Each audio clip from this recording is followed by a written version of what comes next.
Hello and welcome back to Geometry. Today we will cover section 1.7, three-dimensional figures, and complete the guided notes. First up, we want to look at what we will learn by scanning the text throughout lesson 1.7 and write two facts that you learned about three-dimensional figures here. So in the first section on identifying three-dimensional figures, I have, you can see some of the vocabulary popping out here: polyhedron, flat surface, a face, edges, and vertex. That might be worth writing down, just the component pieces here. A polyhedron has flat faces, long edges, and pointy vertexes. How about that? Kind of a way to summarize those here. A polyhedron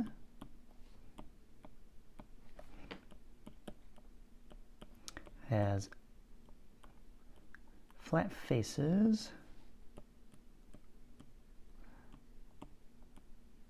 long edges, and pointy, whoops, I skipped a letter there, pointy, skipping all kinds of letters. Vertices is the plural of vertex.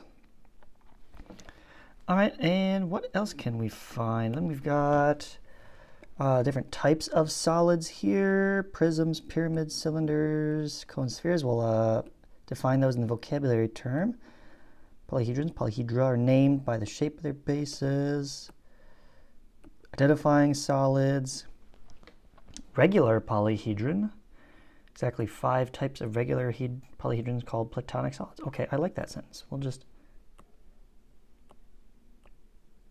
There are 5 types of regular polyhedron called platonic solids. Let's write that down.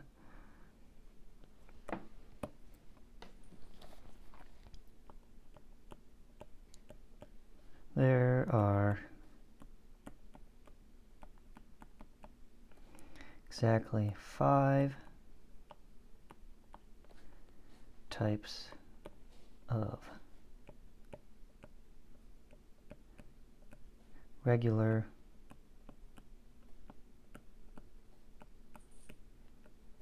polyhedrons called platonic solids, named after Mr. Plato over there. Okay, anything else? Second section is surface area and volume, and then we just have formulas like we had with perimeter and area in the last section. An example finding and a real-world example. Okay, so yeah, that's pretty much all of the content. Now we understand better what we'll be finding. Let's continue on to the vocabulary section as we read through the text here. Identify three-dimensional figures. A solid with all flat surfaces that enclose a single region of space is called a polyhedron. Each flat surface or face is a polygon. The line segment where the faces intersect are called edges.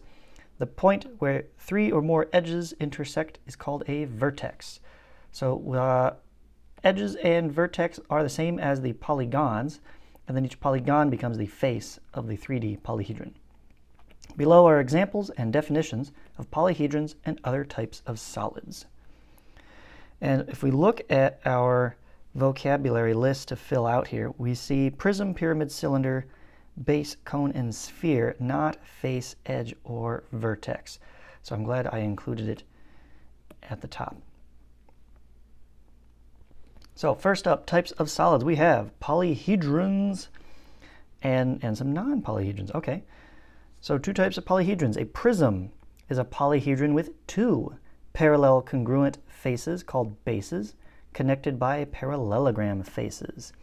So we have 2 faces two bases and parallelogram faces. Whereas a pyramid is a polyhedron that has a polygonal base and three or more triangular faces that meet at a common vertex. So one base, triangular faces. That's the main difference here. So here is a prism, polyhedron of two parallel congruent faces called bases connected by parallelograms. And a pyramid is a polyhedron with one polygonal base and three or more triangular faces that meet at the apex. This is a vertex at the top, but so are all four of these. The name of the one vertex at the top of the pyramid can be called the apex. How about these three shapes? Non-polyhedrons, because they're not made of flat faces. They have round pieces. A cylinder is a solid with congruent parallel circular bases connected by a curved surface. A cone is a solid with a circular base connected by a curved surface to a single vertex. So again, cylinder has two parallel bases and one curve. A cone has a base and then a single vertex at the top. So we'll go ahead and add those to our list. A cylinder, solid with congruent parallel circular bases connected by a curved surface. Don't forget this symbol means congruent. And cone down here, a solid with one circular base connected by a curved surface to a single vertex. Now in between there, they want us to define base, which is something that all of these have had in common. It's been either a polygon for the polyhedra or a circle for the others. And some shapes have one, some shapes have two. And if we look down here, polyhedrons or polyhedra are named by the shape of their bases. So it's kind of a very defining feature as far as what type of prism or pyramid a shape will be by the base. So I have put that information together into this definition for base. A polygon or circle that defines a solid by its number and number of sides. So I mean the number of sides of the base and the number of bases in the shape, to distinguish between those that have two bases, like we do here, versus those that only have one base. And then finally, a sphere is a set of points in space that are the same distance from a given point. A sphere then has no faces, edges, or vertices.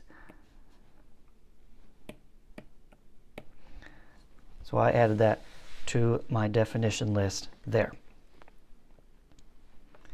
All right, so let's go to the next page, prepare for the main idea as we continue reading the text. There is an example on identifying solids we'll go over in part 2. Please note the different symbols we can use before a string of letters. Naming things we can specify ahead of time if it's going to be a rectangle or triangle or circle. Very useful. And then we have this piece we saw earlier. A polyhedron is a regular polyhedron if all of its faces are regular congruent polygons and all the edges are congruent. So similar extension of regular polygon. So now you have same, everything is the same on the polyhedron. It gets called regular. Equal sides, equal lengths, equal angles, equal everything. And there are exactly 5 types of regular polyhedrons called Platonic solids, because Plato used them. We have the tetrahedron, 4 equilateral triangles, the hexahedron, 6 square faces, also known as cube, octahedron, 8 equilateral triangles, dodecahedron, 12 regular pentagonal faces, and my favorite, the icosahedron, 20 equilateral triangular faces.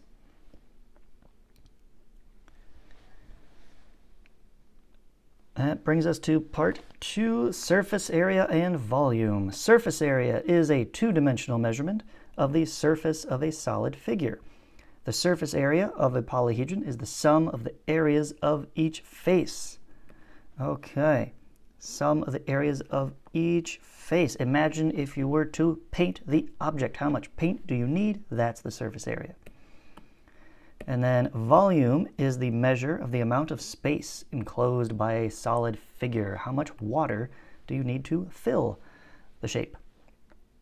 Review the formulas for the surface area and volume of 5 common solids given below. You will derive these formulas in Chapter 12. So much like the last section, we'll go into more depth with these formulas and shortcuts and where they come from and deal with them in more detail in a later chapter. But for now, just note them down. We have T. What is T?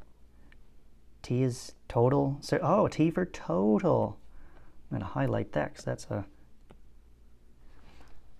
not something you think of immediately. But V for volume, I think, is very common enough. And then notice how we've taken the perimeter of some of the shapes here to use as a shortcut in several of these formulas. All right, and then there's an example here for surface area and volume. And please note, height versus slant height. The height of a pyramid or cone is not the same as its slant height. What is the difference? Well, height here is the true height, and slant is along this slanted side.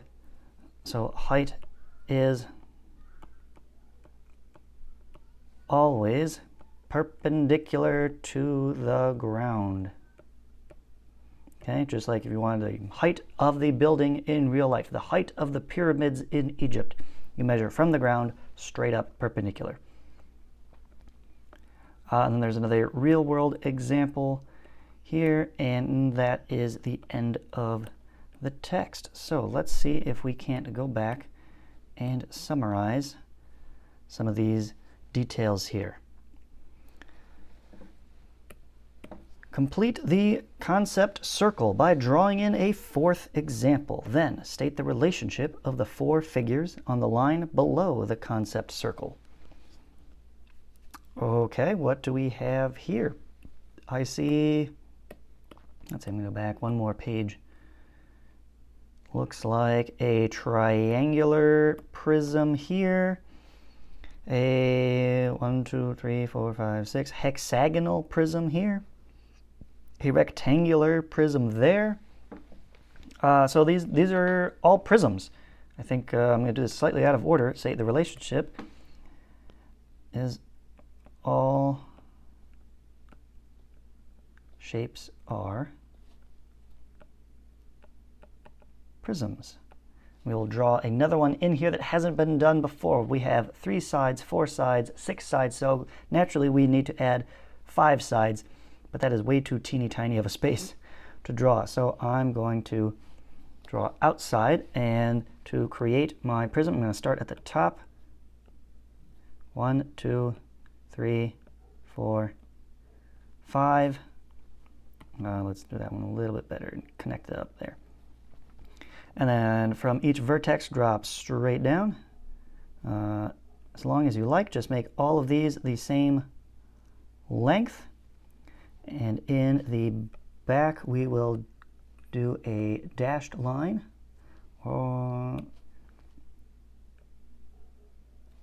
Like so.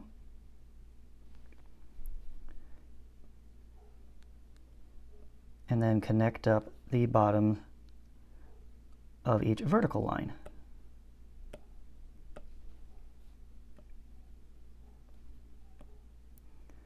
And there you have a perfect prism. I guess we could have drawn that in a little bit closer, but we'll say that's supposed to fit inside the circle there. All shapes are prisms. Now here, surface area and volume, they want us to organize information about volume and surface area in the chart. That chart looks very familiar. It's the same one they give here in exactly the same order, except it looks like the cone is upside down instead. That's okay. So surface area of the rectangular prism, or I guess it doesn't specify rectangular prism, it's any prism. I'm going to use SA for surface area. I'm a little more familiar with that. Perimeter times height plus 2 times B. Oh, notice this is capital B here.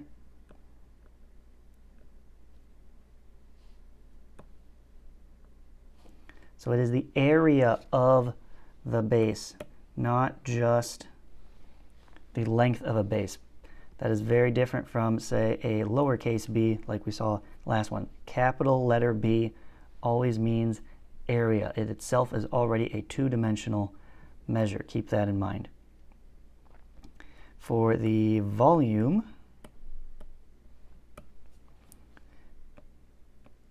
we can take the area of the base and multiply by height. So let's remind ourselves here, P equals perimeter, capital B equals area of base, that base polygon or circle in some cases. All right, for the pyramid, surface area is 1/2 the perimeter times length L plus B. What is L? Is the slant height. Okay, that's right there. Also less common.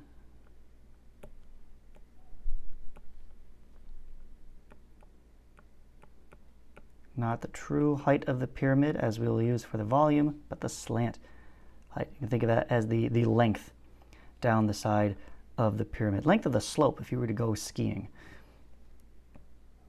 And volume is 1/3 area of the base times the height.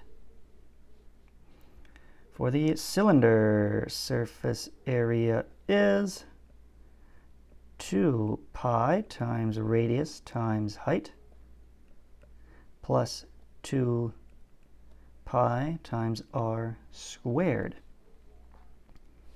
And the volume is pi times r squared times h. For the cone, we have the surface area is pi times the radius times the slant height plus pi r squared, a single circle on the bottom. And the volume is 1/3 pi r squared h. For the sphere, surface area is 4 pi r squared. And for the volume, we have 4/3 pi r cubed. I will practice using those formulas with the examples in part 2. Finally, helping you remember. A good way to remember the characteristics of geometric solids is to think of how different solids are alike. Name a way in which pyramids and cones are alike. Okay, so leaving the picture from the chart there at the top, let's look at the pyramids versus the cone. Both of them have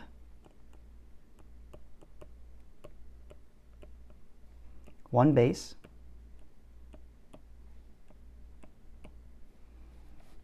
and one apex, I won't say vertex because the pyramid has multiple vertexes, but the tippy top one, right? They come to a point. One base, one apex. Very pointy. Looking at their formulae here, notice something interesting about their volumes. They both have this 1/3 in their volumes.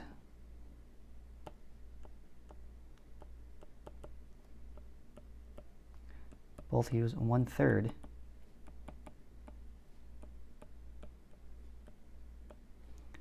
In the volume formula. I thought that was a neat thing that they have in common. Okay, so that should help there. This concludes the guided notes for section 1-7. Come back for part 2 to complete the example problems from the section. So long, farewell, enjoy the rest of your day.